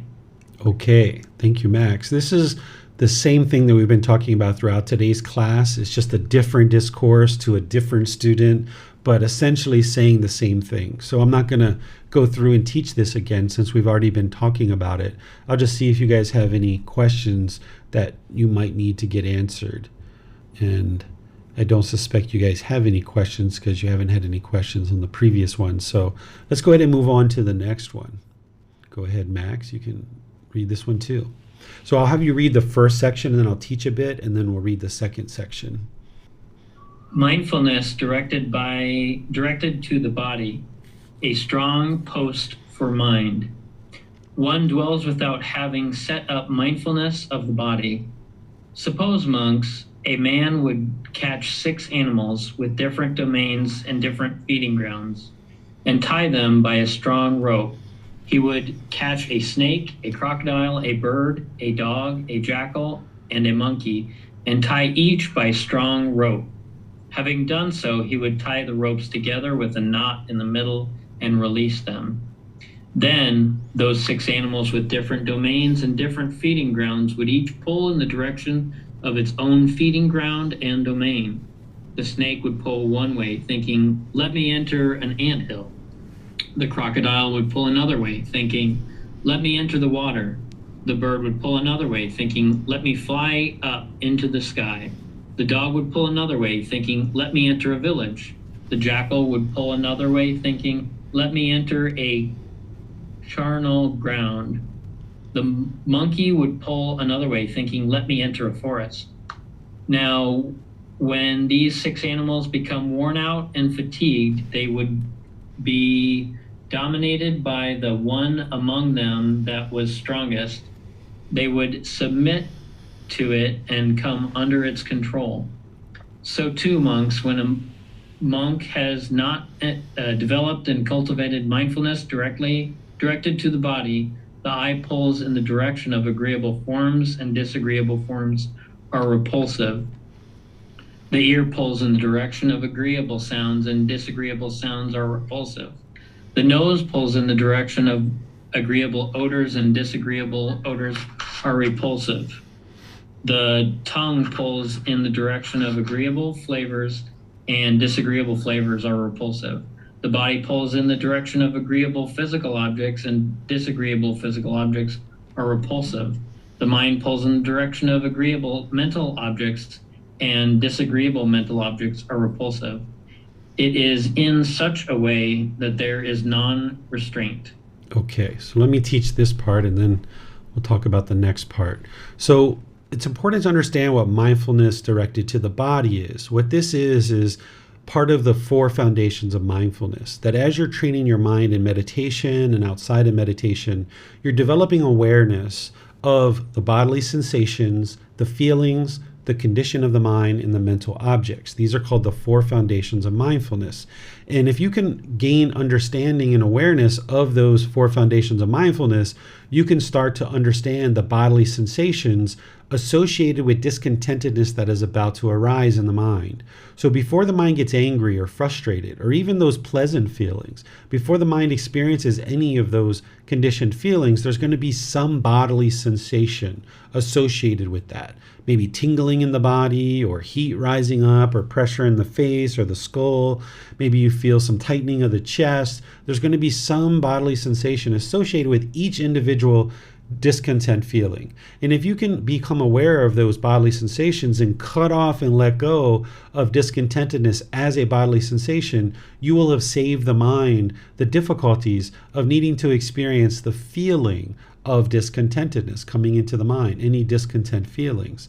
So the Buddha is saying here that if you haven't developed that ability, it's like these 6 animals tied with a rope, and there's a knot in the middle. And as these animals are pulling in all these different directions, when they all get tired, whichever one is strongest, like maybe the crocodile, all the other animals are going to be pulled towards the water, and the crocodile is going to win out, essentially. And he's saying, if you don't have mindfulness directed to the body, you don't have awareness of the bodily sensations, your 6 sense bases are doing the same thing.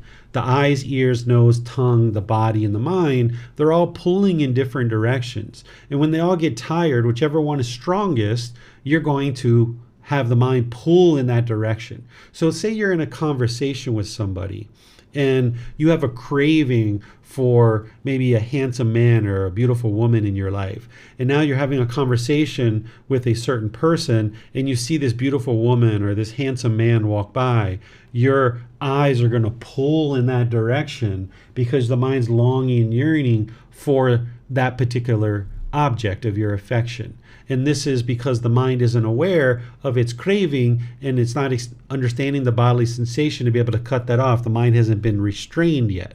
So that's what the Buddha is describing here, because the six sense bases are going to pull in whatever direction, whichever one is the strongest. So even though you're talking in a conversation and you're hearing certain speech, your mind might go somewhere else as it sees this agreeable form of a beautiful woman or a handsome man walking down the street.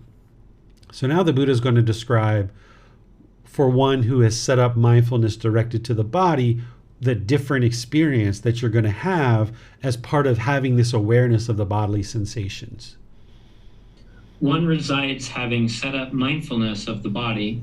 Suppose, monks, a man would catch 6 animals with different domains and different feeding grounds and tie them by a strong rope. He would catch a snake, a crocodile, a bird, a dog, a jackal, and a monkey, and tie each by a strong rope. Having done so, he would bind them to a strong post or pillar. Then those 6 animals with different domains and different feeding grounds would each pull in the direction of its own feeding ground and domain. The snake would pull one way, thinking, "Let me enter an anthill." The crocodile would pull another way, thinking, "Let me enter the water." The bird would pull another way, thinking, "Let me fly up into the sky." The dog would pull another way, thinking, "Let me enter a village." The jackal would pull another way, thinking, "Let me enter eternal ground." The monkey would pull another way, thinking, "Let me enter a forest."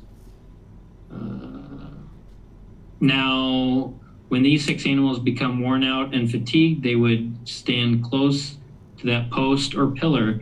They would sit down there. They would lie down there. So too, monks, when a monk has developed and cultivated mindfulness directed to the body, the eye does not pull in the direction of agreeable forms, nor are disagreeable forms repulsive.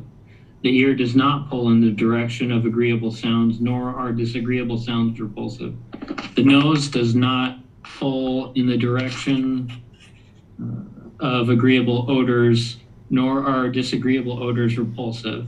The tongue does not pull in the direction of agreeable flavors, nor are disagreeable flavors repulsive. The body does not pull in the direction of agreeable physical objects, nor are disagreeable physical objects repulsive. The mind does not pull in the direction of agreeable mental objects, nor are disagreeable mental objects repulsive. It is in such a way that there is restraint.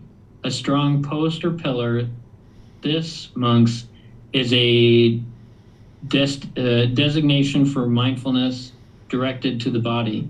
Therefore, monks, you should train yourself thus. We will develop and cultivate mindfulness directed to the body. Make it our vehicle, make it our basis, stabilize it, exercise ourselves in it, and fully perfect it. Thus should you train yourselves. Okay, thanks, Max. So here, the analogy is different. Instead of having 6 animals just tied at a knot, and then the strongest one is going to pull away, instead he's talking about tying these 6 animals to a post or a pillar.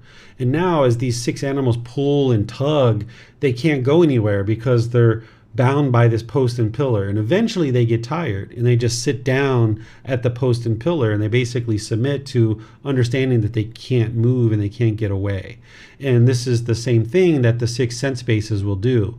If you use those bodily sensations as your post and pillar, that now when the mind is pulling and longing in different directions, and you just keep coming back and coming back like you do in meditation, or the way that you do in daily life where you see the bodily sensations arising and you cut that off and let it go, this is restraining the mind and pulling it back. And over time, as you eliminate the cravings, desires, attachments, the mind will no longer pull. Just like these animals, eventually they will stop pulling and they will just sit down by that post and pillar. And that's what the Buddha is describing here, is to be sure you develop this mindfulness of the bodily sensations. And you accomplish that through the breathing mindfulness meditation and being observant in your daily life, that while you're in meditation and you feel that itch on the skin or you feel some sensation on the body, just train the mind to keep coming back to the breath and coming back to the breath and coming back to the breath, being unaffected by that bodily sensation, but cutting off any thought that you're having and bringing the mind back to the breath. And then in daily life, where your cravings, desires, attachments are producing certain discontent feelings and you see those bodily sensations arising, try to cut those off and let them go. You won't be perfect at this as you're first starting to do it. Sometimes it's going to become a feeling in the mind, and try to cut it off there if you can. But more and more, become more aware of the bodily sensations and be having more ability to cut them off and let them go as a bodily sensation. This is what's ultimately going to get rid of craving, desire, attachment in the mind. Questions on this chapter? Max, you have a question? Yes. As someone that's enlightened, would they find basically like everything is beautiful? Like you're passing by someone, man or woman or whatever, oh, they're very beautiful, or you smell something, you know, a flower or whatever, like, oh, that's a beautiful smell or whatever, versus, you know, something that, you know, maybe wouldn't smell so great. You know, someone that would be enlightened may think that that's a beautiful smell. You know, like basically like everything's beautiful, or what? In my opinion, an enlightened being can see beauty in everything, but you also know when something smells not well, but you're not repulsed by it. So if you walk by a sewer and you smell a sewer, you know that the smell is quite strong, and maybe you might even talk about it as being horrible, but you're not repulsed by it. It's a really bad odor, and you know that that odor is impermanent, so you don't have any discontent feelings as part of it. So you're not like, oh my goodness, that's the most horrible smell. How could anybody have the sewer smelling that way, or whatever it might be. Instead of like going into all that discontentedness, it's just like, that's an interesting smell. Okay, well, let's just keep walking to make sure that this is as impermanent as it can be. So you'll know things that smell good and things that don't smell good, or you'll know that this piece of chocolate cake tastes really wonderful and maybe something else doesn't taste so well. But you could still eat that thing and you're not repulsed by it. You're not experiencing agitation or frustration. Same thing with the smell or anything else. Thank you, sir. You're welcome. Let me see if we have anything coming in anywhere else. All right, I'm not seeing any questions anywhere else, so let's go on to the next chapter, which is chapter 8, the simile of the tortoise. All right, I've taught this simile recently, so what I'll do is just kind of summarize it for you guys. This was just in the previous book. What the Buddha talks about here is a tortoise that is walking on the bank of a river, and there's a jackal that's coming, and it sees this turtle, and the turtle sees the jackal as well, and the turtle pulls in its limbs, because the turtle has 6 limbs. It has a head, it has 4 feet, and then it's got the tail. So it's got these 6 limbs, or these 6 extensions. And as the limbs are extended, the jackal can grab it and rip it out of the shell and now eat it. But because the tortoise saw the jackal, it pulls in its limbs and holds them in so that the jackal can't get to it. And if it sits there long enough, the jackal will lose interest and it'll leave. And the Buddha talks about this in terms of the 6 sense bases, that what you should do is you should pull in your 6 sense bases and not extend them out and allow your cravings, desires, attachments to be triggered. Over time, you won't have those craving, desire, attachments, but while you have them, you need to be observant of the mind in these 6 sense bases. So let's just say, for example, I'm trying to get rid of the craving of coffee, and I have gone maybe 3 weeks without drinking a coffee. And now I know that I'm walking down the street and there's a coffee shop up here. And I'm going to smell this aroma of the coffee coming out, and I know it's coming. So I can kind of be observant of the mind and just kind of walk and just be really diligent to observe the mind and not allow it to get pulled into the coffee shop, for example. Or maybe I might choose to walk down a different street, perhaps, right? You can choose for yourself what you might decide to do, but you're not interested in the mind pulling and bringing you into this coffee shop, because there you know that you might drink that coffee. Or we could use it as a bar or some other thing, right? Any kind of craving, desire, attachment that your mind might have. So that's where you use this particular simile for that purpose. So let's see if there's any questions on this. Yep, I'm not seeing any questions here. So let's see chapter 9. This is also a simile that I've taught recently. This is the simile of the bowl of oil. This is where the Buddha talks, again, I'll just summarize it rather than read it, is he talks about on one side, there's the most beautiful girl of the land who's singing. On the other side, there's a big crowd, and you're walking with this bowl of oil filled all the way up to the rim, and there's someone behind you with a sword that if you drip even one drop of oil out of that bowl, they're going to chop off your head. And he's describing this as mindfulness directed to the body, that you should be observant of the four foundations of mindfulness in these six sense bases in the same way that you would be observant of that bowl of oil. That if you were walking with this bowl of oil filled up to the rim and someone was literally going to cut off your head if you dropped any little drop of oil, you would be really observant of that oil and making sure that you walk and you don't look to the most beautiful girl singing and you don't look to the crowd and you're not affected by either of those, but you're going to stay utterly focused on this bowl of oil.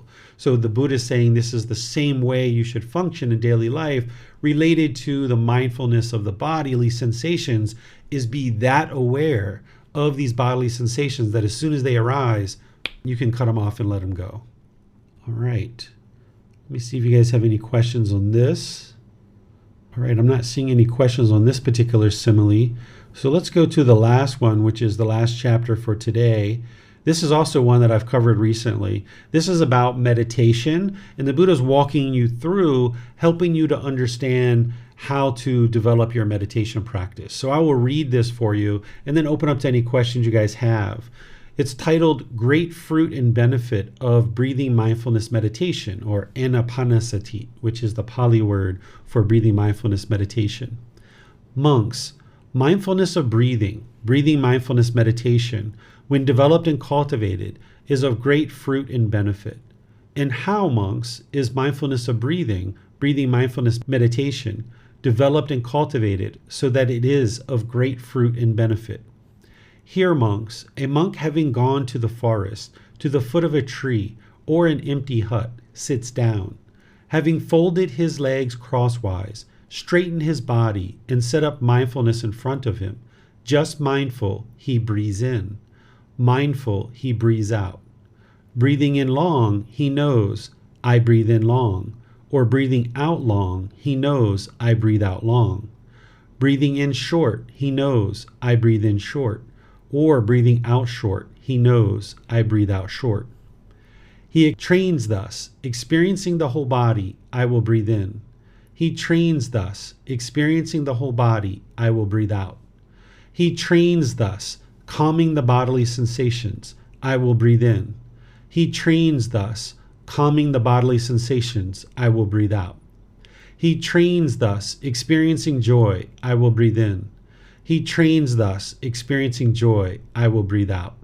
He trains thus, experiencing peacefulness, I will breathe in. He trains thus, experiencing peacefulness, I will breathe out. He trains thus, experiencing the mental activity, I will breathe in. He trains thus, experiencing the mental activity, I will breathe out. He trains thus, calming the mental activity, I will breathe in.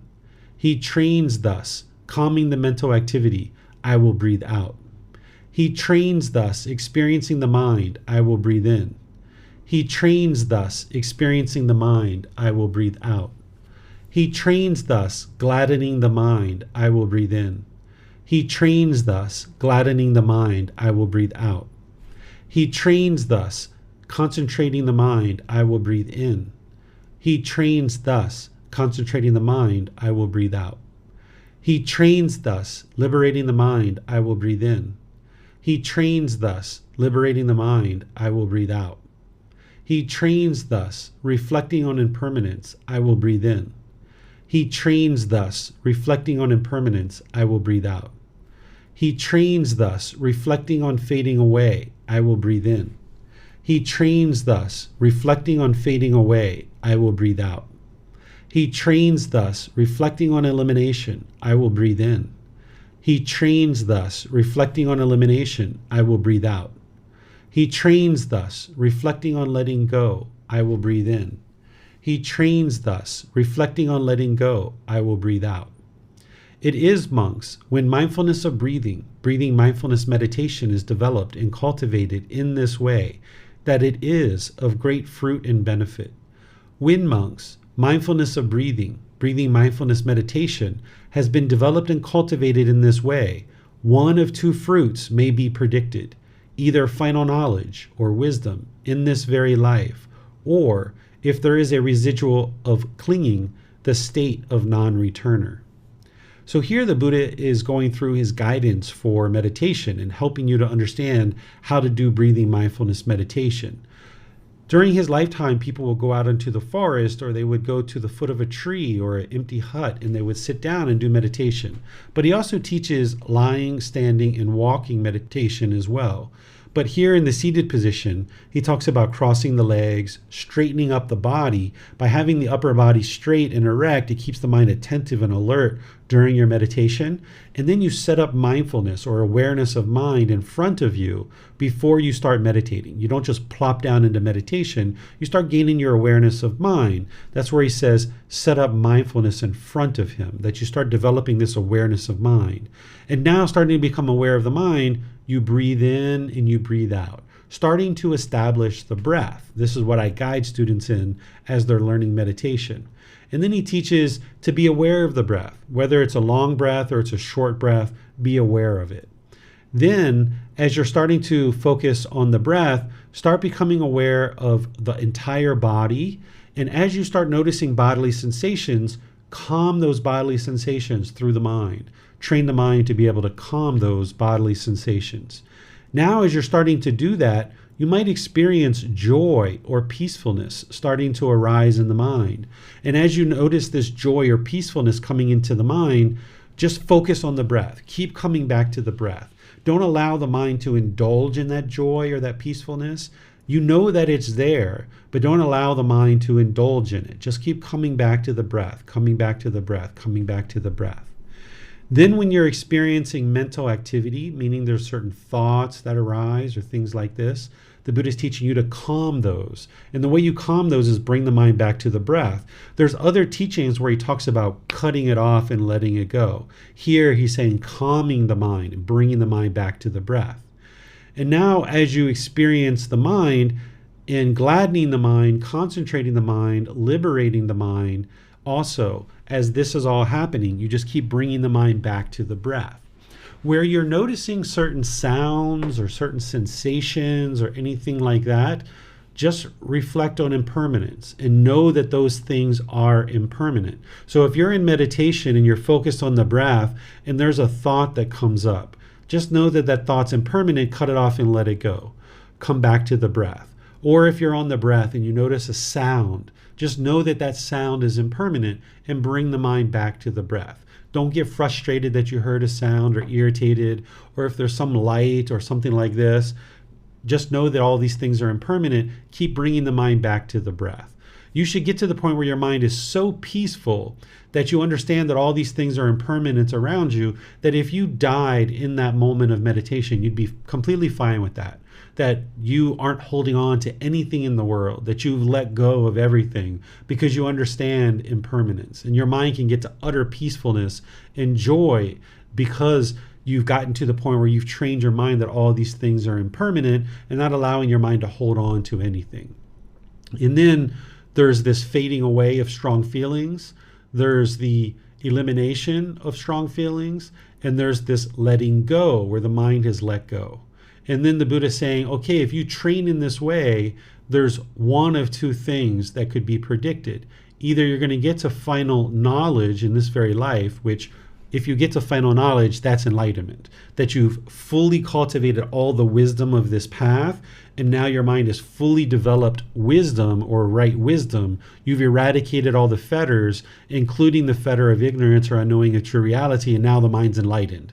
So you're either going to get to enlightenment if you meditate in this way, or if there's a residual amount of clinging, he's saying you're going to get to this state of non-returner, which is the third stage of enlightenment, which is just short of enlightenment. And if you die in this stage of enlightenment, you'll move to the heavenly realm in your next existence, and you will attain enlightenment in that existence. So he's saying one of these two things are going to happen. If you train your mind with breathing mindfulness meditation, either you're going to get to enlightenment, or you're going to get to the state of non-returner, where you'll get to enlightenment in your next life from the heavenly realm.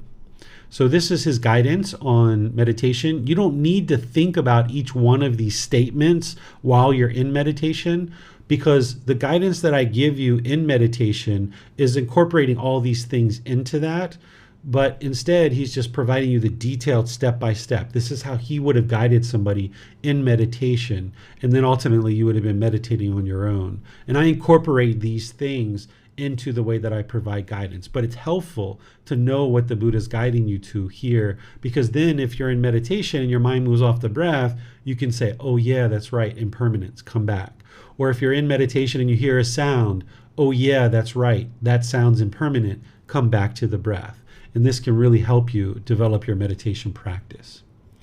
So let me know what questions you guys have on this by putting it into Facebook, YouTube, or Zoom, and then I'll see your question and be sure I help you. So here we have a question coming in from Bruce. He says, I always get confused by this teaching. If I'm experiencing and reflecting on things during breathing mindfulness meditation, instead of cutting off thoughts and sensations off, I'm not focused on the breath. Yeah, so what this guidance is that the Buddha is giving you is essentially helping you understand what are the potential options of what you do in meditation. He teaches to focus on the breath. That's what he's sharing in this meditation.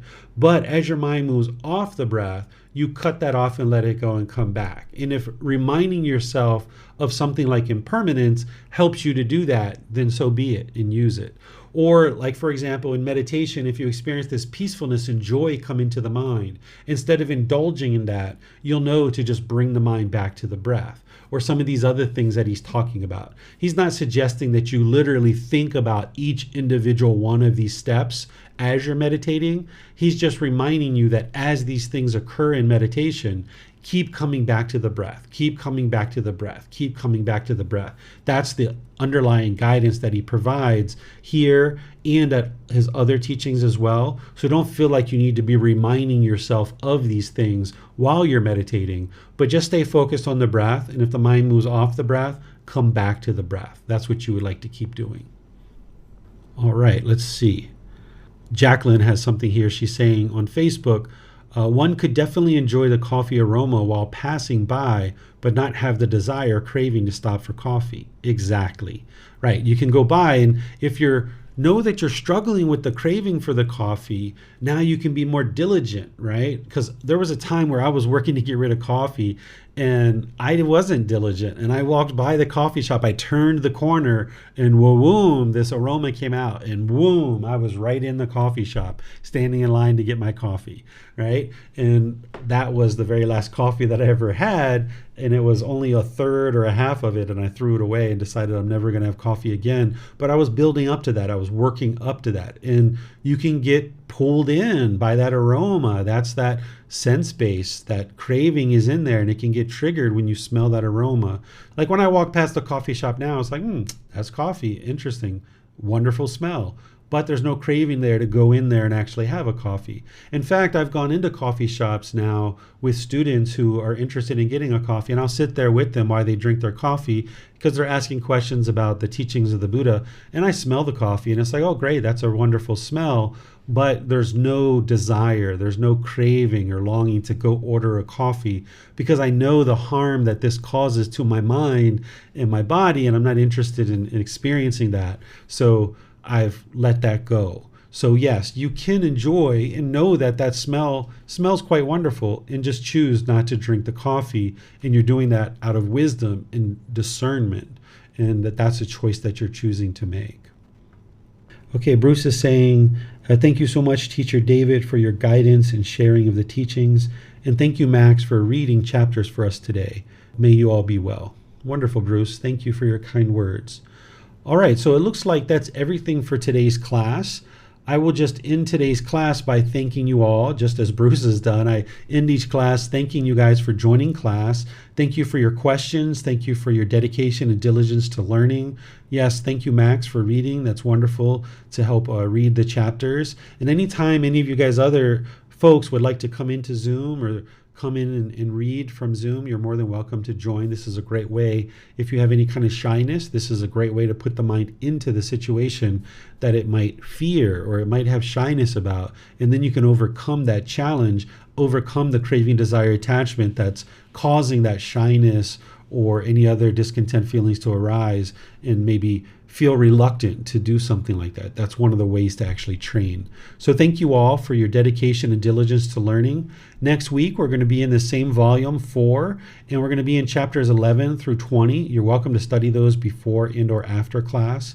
Tomorrow in the group learning program, we're going to be in volume 1, chapter 16, which is titled Dissolving the Ego. Ego Serves No Purpose. Here we're going to dive in deep into 2 of the fetters, personal existence view and conceit, so that you can understand what these are. And then I'm going to teach you how to eradicate them and eliminate them from the mind. So we're going to talk about what these fetters are, the complications that you're experiencing because of these fetters, and then what you can do to actually eliminate them.